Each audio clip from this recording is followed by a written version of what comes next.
Hello friends, welcome to defence matrix. तो आज का वीडियो काफ़ी ज़्यादा सिग्निफिकेंट होने वाला है। आज के वीडियो में हम विस्तार से डिस्कस करेंगे कि क्यों इस बार इंडिया को जो जेट इंजन डेवलपमेंट प्रोग्राम है ये सक्सीड करेगा और क्यों इस बार हम इस मामले में कॉन्फिडेंट हैं। तो कुछ ही दिनों पहले ये रिपोर्ट आई थी कि इंडियन गवर्नमेंट द्वारा रिकमेंड किया जा रहा है कि फ्रांस के साथ हम आगे बढ़ के पार्टनरशिप करते हुए नेक्स्ट जनरेशन जेट इंजन्स को डेवलप करें और ये करीबन 61,000 करोड़ का प्रोजेक्ट होने वाला है। तो ये सबसे बड़ा प्लस पॉइंट है। जो बजट हमने यहाँ पर रखा है वो सफिशिएंट है और ऐसा नहीं है कि इस बजट में हम इंफ्रास्ट्रक्चर वगैरह डेवलप करेंगे, उस पर काम पहले से चल रहा है। तो 61,000 करोड़ का मतलब यहाँ पर रफली $7 में $7 बिलियन है। ऑल्दो ये अमाउंट एक बार में खर्च नहीं होनी है, ये एक लंबे ड्यूरेशन में खर्च होगी जो कि अप्रॉक्सीमेटली 10 साल का पीरियड होने वाला है। पर उसके हिसाब से भी बहुत सही बजट यहाँ पर रखा गया है। इसके कंपैरिजन में हम कावेरी की बात करें तो वहाँ पर इसका 7 टाइम्स कम हमने खर्च किया है, लेकिन फिर भी आपके पास एक सक्सेसफुल ड्राई वेरिएंट उस इंजन का अवेलेबल है। अगर आप 7 टाइम्स बजट को बढ़ा रहे हैं तो डेफिनेटली R&D के लिए आप अच्छा खासा खर्च कर रहे हैं और नेक्स्ट जनरेशन टेक्नोलॉजी के लिए आपको चाहिए, तो आपने शुरुआत यहाँ पर अच्छी करी है। एक और चीज़ जो हम यहाँ पर भूल जाते हैं वो ये है कि ये $7 बिलियन इस प्रोग्राम का अलग, और फिर जो जनरल इलेक्ट्रिक के F414 इंजन्स को हम इंडिया में मैन्युफैक्चर करेंगे 80% मैन्युफैक्चरिंग ट्रांसफर टैक्नोलॉजी के साथ, वहाँ पर 1.5 बिलियन अलग। तो उस चीज़ को भी इस प्रोग्राम में ऐड करना बहुत ज़्यादा ज़रूरी है क्योंकि आपको मैन्युफैक्चरिंग टेक्नोलॉजी मिलेगी F414 इंजन्स को बनाने के लिए, जिसके अंतर्गत हमें 99 इंजन्स बनाने हैं, जिसके 80% पार्ट्स हम इंडिया में बनाएंगे, जिनको मैन्युफैक्चर करने के लिए हमारे पास मशीन्स आएंगी और स्किल्ड लेबर भी डेवलप होगा जो कि उन मशीन्स को यूज़ करेगा और इन मैन्युफैक्चरिंग टेक्निक्स को यूज़ करेगा जो कि ऐसे सोफिस्टिकेटेड इंजन्स को बनाने के लिए इस्तेमाल होती हैं। तो इन इंजन्स के साथ भी एक इम्पॉर्टेंट इंफ्रास्ट्रक्चर जो है ये इंडिया में आएगा, जैसे कि HAL द्वारा 50,000 टन फोर्ज प्रेस को डेवलप किया जा रहा है जो कि कंट्री में पहला है। तो ये जो GE F414 इंजन है जो कि तेरस मार्क 2 प्रोग्राम में इस्तेमाल हो रहा है, उसके बाद आमका के इनिशियल प्रोटोटाइप्स में और मे बी इनिशियल बैचेस में इस्तेमाल होगा, ये खुद एक रिवॉल्यूशनरी इंजन है। तो जो सबसे इंपॉर्टेंट जेट इंजन अमेरिका द्वारा डेवलप किया गया था ये जनरल इलेक्ट्रिक का F404 था जो कि हमारे LC तेजस में इस्तेमाल किया जाता है। तो इस इंजन से जनरल इलेक्ट्रिक ने अपने आप को एक तरीके से रिवाइव किया है। शुरुआत में जो F-15s हैं और F-16s हैं ये प्रैट एंड विटनी के इंजन्स को इस्तेमाल किया करते थे। इवन पाकिस्तान ने भी जो अर्ली 80s में F-16s यूज किए हैं उसमें प्रैट एंड विटनी के ही इंजन लगे हुए हैं। तो जनरल इलेक्ट्रिक के इंजन से पार्ट एयरक्राफ्ट जो थे वो किसी भी कॉम्पिटिशन में अच्छा परफॉर्म नहीं कर पाए और Pratt and Whitney part engine उस समय ज़्यादा अच्छा परफॉर्म कर रहे थे, चाहे यहाँ पर हम बात करें F-15 ईगल्स की या फिर YF-16 की। तो अल्टीमेटली जब YF-16 YF-17 पर US एयरफोर्स की चॉइस बना जिसमें जनरल इलेक्ट्रिक का YJ-101 इंजन लगा हुआ था, तब जनरल इलेक्ट्रिक ने काम चालू किया F404 इंजन पर जो कि YJ-101 पर ही बेस्ड था और ये इतना रिवॉल्यूशनरी इंजन इनके लिए साबित हुआ, चाहे यहाँ पर फ्यूल एफिशिएंसी की बात हो जाए, चाहे यहाँ पर इंजन कंसिस्टेंसी की बात हो जाए, जहाँ पर आप रैपिड थ्रॉटल मूवमेंट पर भी प्रॉपर परफॉर्मेंस गेन कर रहे थे, साथ में ये एक्सट्रीम एंगल ऑफ अटैक पर भी स्टॉल नहीं कर रहा था और वेट भी यहाँ पर लाइट था और लाइफ भी यहाँ पर अच्छी थी। तो ये एक रिवॉल्यूशनरी इंजन साबित हुआ और उस समय एक स्टैंडर्ड बना कि ये एक गैस टर्बाइन इंजन से परफॉर्मेंस एक्सपेक्ट करी जाती है। फिर इसी की लर्निंग को यूज़ करते हुए जनरल इलेक्ट्रिक द्वारा F110 इंजन को डेवलप किया गया जो कि बाद में F-16s और F-15s में इस्तेमाल हुआ और प्रैट एंड विटनी को पूरी तरीके से इन्होंने पछाड़ दिया और जहाँ जहाँ प्रैट एंड विटनी इस्तेमाल हो रहे थे उन सबको जनरल इलेक्ट्रिक से रिप्लेस किया गया। तो एक तरीके से F404 ने जनरल इलेक्ट्रिक की किस्मत बदली। फिर उसके बाद आया F414। तो F-18 हॉर्नेट्स में इस्तेमाल होता था F404 और सुपर हॉर्नेट्स के लिए डेवलप किया गया F414 जो कि सिमिलर फॉर्म फैक्टर में बेटर परफॉर्मेंस को देता था और यहाँ पर और ज़्यादा रिवॉल्यूशनरी टेक्नोलॉजीज का इस्तेमाल किया गया। तो ये बात ज़्यादा डिस्कस नहीं होती है कि यहाँ पर थ्रस्ट नंबर को बढ़ाने के लिए जो इंजन में एयर फ्लो है इसको बढ़ाया गया है, जिसकी वजह से जो फैन साइज़ है वो बड़ा है जो कि डायमीटर में 3 इंच बड़ा है और लंबाई में करीबन 5 इंच बड़ा है, जिसकी वजह से जो एयर फ्लो है वो करीबन 16% इंक्रीज हुआ है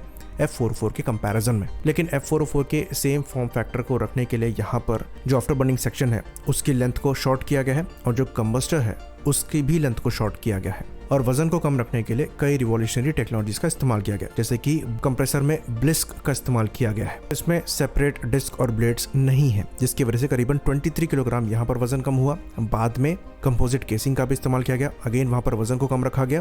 तो ये चीज़ महत्वपूर्ण है कि F404 में ब्लिस्क यूज़ नहीं हुआ है, वहीं पर F414 में ब्लिस्क का इस्तेमाल किया गया है, लेकिन तब भी F404 आपको कम वेट में एक रिस्पेक्टेबल परफॉर्मेंस को देता है जो कि हम कावेरी के थ्रू अचीव करने की कोशिश कर रहे थे लेकिन सेम वेट को मेंटेन करते हुए नहीं कर पाए। और अभी भी कावेरी में जो वजन कम करने की बात चल रही है वो उन्हीं टेक्नोलॉजीज को इस्तेमाल करके करने की बात चल रही है जो कि F414 में इस्तेमाल हुई, F404 में नहीं।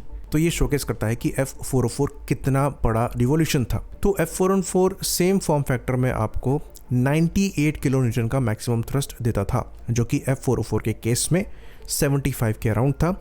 इंडिया के केस में वो इंक्रीज करके 85 किया गया है। तो ये शोकेस करता है कि F404 के कंपैरिजन में F414 में कितने ज़्यादा चेंजेस आए। तो जो F414 इंजन था ये खाली 4th जनरेशन इंजन नहीं था, इसे आप 4+ जनरेशन कह सकते हैं। तो 4th जनरेशन इंजन में ये कहा जाता है कि जो थ्रस्ट टू वेट रेशियो है ये आपको 8 का मिलना चाहिए, जो कि F404 के केस में है। लेकिन F414 के केस में जो थ्रस्ट टू वेट रेशियो है ये 9 पहुंचता है, और वहीं पर 5th जनरेशन इंजन के केस में ये 10 पहुंच रहा है, जो कि हमारा मिनिमम गोल होगा डोमेस्टिक 120 किलो न्यूटन क्लास के जेट इंजन के साथ, क्योंकि फॉर्म फैक्टर आपका वहां पर F414 का ही होने वाला है, लेकिन थ्रस्ट वहां पर आपको ज़्यादा मिलेगा। कावेरी के केस में ये 6.5 है, जो कि 4th जनरेशन के रिक्वायरमेंट से नीचे आता है। ऑल्दो ड्राई वेरिएंट के साथ हमने काफ़ी अच्छा परफॉर्म किया है। जो required thrust number 52 kilo Newton का था उससे हम खाली 3 किलो न्यूटन नीचे रह गए हैं, और 49 किलो न्यूटन का maximum thrust dry Kaveri produce कर रहा है, इसलिए उसे सक्सेस बताया जाता है और हमारे UCAF प्रोग्राम में इस्तेमाल किया जाएगा। तो फिर हम वापस आते हैं F414 इंजन्स पर।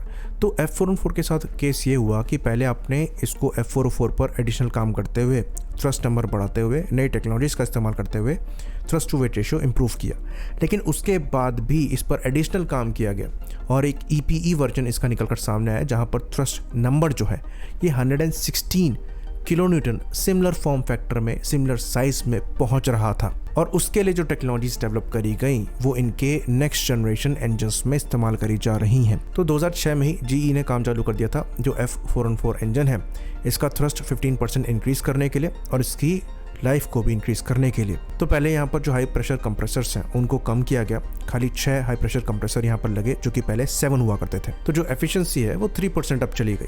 बाकी जो हाई प्रेशर टरबाइन ब्लेड्स हैं वहाँ पर मटेरियल्स को भी चेंज किया गया और नई टेक्निक्स का इस्तेमाल किया गया ब्लेड्स को कूल रखने के लिए, जिसकी वजह से टरबाइन का जो टेम्परेचर है वो पहले के मुकाबले 83 डिग्रीज तक इंक्रीज हुआ। फिर ब्लिस्क फैंस के भी एडवांस वर्जन्स को डेवलप किया गया जो कि फ्रिक्शनल वेल्डिंग से बनाए गए थे। तो ये टेक्निक हमारे यहाँ भी आ रही है। तो इन चेंजेस के साथ जो थ्रस्ट है वो 20% इंक्रीज हुआ और जो हॉट सेक्शन है उसकी ड्यूरेबिलिटी अराउंड 3 टाइम्स इंक्रीज हुई। और ये जो आपका F414 का वेरिएंट बना, इसकी परफॉर्मेंस एक्चुअली जो अब 5th जनरेशन इंजन हम कह रहे हैं उसके काफ़ी क्लोज पहुंच रही थी। इवन 2009 में CMC का इस्तेमाल पहली बार इन इंजन्स में किया गया। तो सिरेमिक मैट्रिक्स कंपोजिट को यूज करते हुए पहली बार रोटेटिंग पार्ट्स इन इंजन्स में टेस्ट किए गए। तो जो मेटल अलॉय इस्तेमाल किया जाता है उसके कंपैरिजन में वजन यहाँ पर CMC मटेरियल का 1/3 है और ड्यूरेबिलिटी उनसे ज़्यादा है।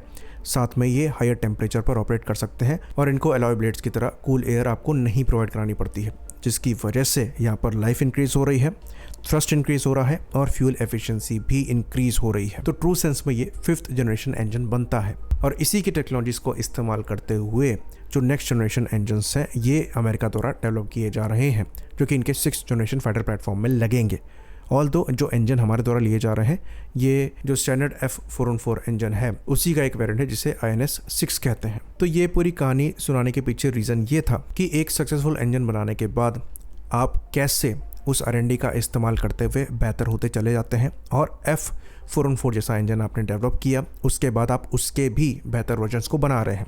और जो EPE वर्जन है वहाँ पर 5th generation thrust to weight ratio आपको मिलता है। इवन 10 का 5th जनरेशन में क्लेम किया जाता है, वहाँ पर आप 11 पहुँच रहे हैं। साथ में ये जो F414 इंजन हम इंडिया में बनाएंगे इसको लेकर काफ़ी इंपॉर्टेंट टेक्नोलॉजीज भी हमारे पास आएंगे, जैसे कि ब्लिस्क के डेवलपमेंट की हमने बात करी। फिर जब बात आती है उन टेक्नोलॉजीज की जो कि EPE इंजन्स के लिए डेवलप करी जा रही है, तो ये हमें हमारे पार्टनर से मिलेगी। तो साफरान जैसे कि हम जानते हैं मोस्ट लाइकली यहाँ पर पार्टनर हो सकते हैं और साफरान द्वारा काम किया जा रहा है अपने M88 इंजन के एक वेरिएंट पर जिसे T-Rex कहा जाता है और उस इंजन में परफॉर्मेंस 25% इंक्रीज हो रही है सेम फॉर्म फैक्टर को रखते हुए। वहाँ पर उन्हीं टेक्नोलॉजीज का इस्तेमाल किया जा रहा है जो कि F414 EPE इंजन्स में इस्तेमाल करी जा रही हैं। तो better compressor stage, CMC materials का डेवलपमेंट और यूज़ दोनों आप यहाँ पर देखेंगे और यही टेक्नोलॉजीज इस्तेमाल करी जाएंगी हमारे डोमेस्टिक इंजन में जो कि हम डेवलप करेंगे फ्रांस के साथ। तो F414 के फॉर्म फैक्टर में आपको बेटर स्पेसिफिक फ्यूल कंजम्पशन और थ्रस्ट टू वेट रेशियो दोनों मिलने वाला है और कॉन्फिडेंस यहाँ पर इसलिए हाई है क्योंकि फ्रांस द्वारा पहले से ही इन टेक्नोलॉजीज पर काम करके अपने डोमेस्टिक इंजन्स को बनाया जा रहा है। तो उनके पास ये टेक्नोलॉजीज हैं और वो इन्हें मास्टर कर रहे हैं। अच्छी बात यहाँ पर यह है कि जो डील यहाँ पर हो रही है उसमें शेयर्ड आईपी होगा और ऐसी टेक्नोलॉजीज़ का नो हाउ और नो वाई दोनों शेयर किया जाएगा। तो ये टेक्नोलॉजीज हमें प्रॉपर तरीके से मिलनी है। तो जो रेसिपीज यहाँ पर दिखाई दे रही हैं वो सक्सेस की हैं। तो जो चीज़ें कावेरी के लिए गलत हुई थी उसको हम यहाँ पर सुधारते हुए नजर आ रहे हैं। हमारा जो एम्बिशन है वो बहुत ज़्यादा नहीं है, सीधे हम 6th जनरेशन इंजन पर नहीं कूद रहे हैं। हम उन्हीं टेक्नोलॉजीज पर काम करने की बात कर रहे हैं जो कि अभी अवेलेबल है। दूसरी चीज़, इंजन्स पर काम करने से पहले हम इंफ्रास्ट्रक्चर बना भी रहे हैं और लेकर भी आ रहे हैं। साथ में स्किल्ड वर्कफोर्स भी डेवलप कर रहे हैं F414 इंजन्स की मैन्युफैक्चरिंग के साथ में बजट भी हमने बहुत अच्छा रखा है। तो मोस्ट लाइकली ये जो इंजन डेवलप होगा ये 5+ जनरेशन का इंजन होगा और थ्रस्ट टू वेट रेशियो यहाँ पर 10 से ज़्यादा का होगा। इसलिए पहले कहा जा रहा था कि 110 किलो न्यूटन क्लास का जेट इंजन हम डेवलप करेंगे, लेकिन अब 120 से 130 किलो न्यूटन उसे कर दिया गया है। साथ में इन इंजन्स के साथ काम करने के साथ साथ हम नेक्स्ट जनरेशन टेक्नोलॉजीज पर भी काम कर सकते हैं। ये हमने F404 और F414 प्रोग्राम से देखा है। तो 6th जनरेशन इंजन जहाँ पर एडेप्टिव साइकिल का इस्तेमाल होता है वो एक एरिया एक्सप्लोर करने वाला है और मोस्ट लाइकली इस जेट इंजन के बाद उस डायरेक्शन में भी हम आगे बढ़ेंगे, क्योंकि वो एक लॉजिकल मूव है और बजट उस चीज़ को सपोर्ट भी करेगा। आई होप इन्फॉर्मेशन यहाँ पर क्लियर रही हो। इसी बात पर इस वीडियो को हम खत्म करेंगे। लाइक करिए, सब्सक्राइब करिए। जय हिंद।